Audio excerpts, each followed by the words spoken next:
Hey y'all, dedicated father here. So I was just watching a video from Brandon Woodward, Woody. He's a firefighter in Wichita Falls, and he was talking about how he was just on, if I gather correctly, on unemployment. He had a crew of guys he was over, and one of them stepped out of the line of as far as what their role was. However, they saved a lot of lives in doing so. And he talks about how he always says, "Do the right thing. We'll figure the rest out later." And it made me start thinking about our kids, and we line them to follow the rules, to do what they're told, do what's right as far as the rules are concerned. But when it comes to doing the right thing, sometimes rules get in the way of doing the right thing, right? And it's it's really hard to even come up with examples. And sorry, I'm driving as I'm doing this, y'all. I just speaking as it just came to my mind, and um, I decided to hop on here. But doing the right thing is not always within the scope of what we're told is okay. And we in the fire department we have what's called two in two out rule, where if two firefighters are in, there's two outside that could always go in after them if necessary. And it's just one of those things that's, there's some firefighters that will argue you never break that two in two out rule.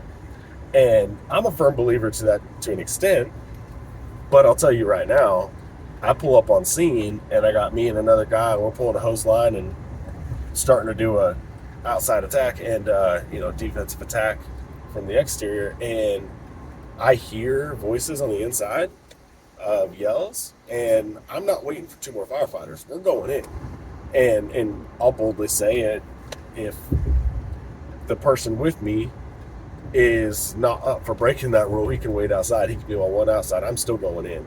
Is We risk a lot to save a lot, and I'll take the write up for that one later, and I'll be proud of it.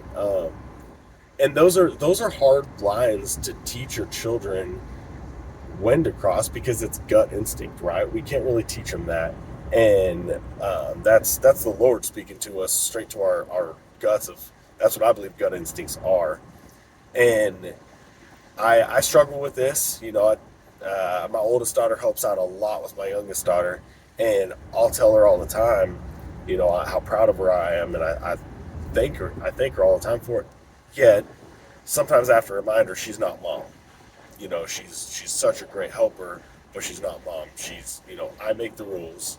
You don't get to enforce the rules. You don't get to do the punishments. That's my job. Um, but you're there to try to help keep in line, and she helps, bathroom and things like that, right? Well, at the same time, if my youngest daughter is doing something, she goes to run out in the street or, does something dangerous, I don't expect my oldest daughter to run up and be like, "Dad, she ran out in the street." No, I expect her to grab her, yank her back up in the driveway, kicking and screaming, and I'm going to come out wondering what's going on.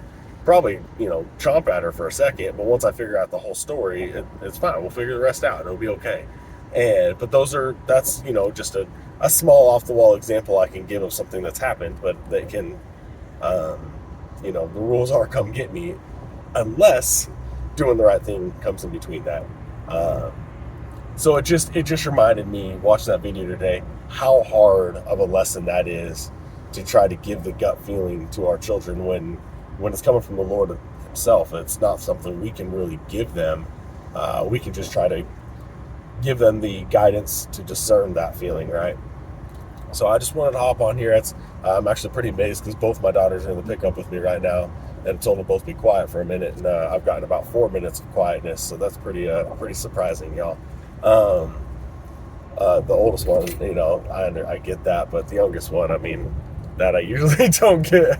I don't usually don't get much quietness for that one for 4 minutes, and a lot of bumps, y'all. I'm sorry, it's driving through town here, city here, but y'all, I hope y'all have an amazingly blessed day. I hope the Lord spoke to you today in churches, wherever y'all call your church home, and I hope y'all just enter this week blessed and understanding that we're so fortunate to be able to enter another week that others don't get to, right? Y'all continue on, be strong, raise a bride.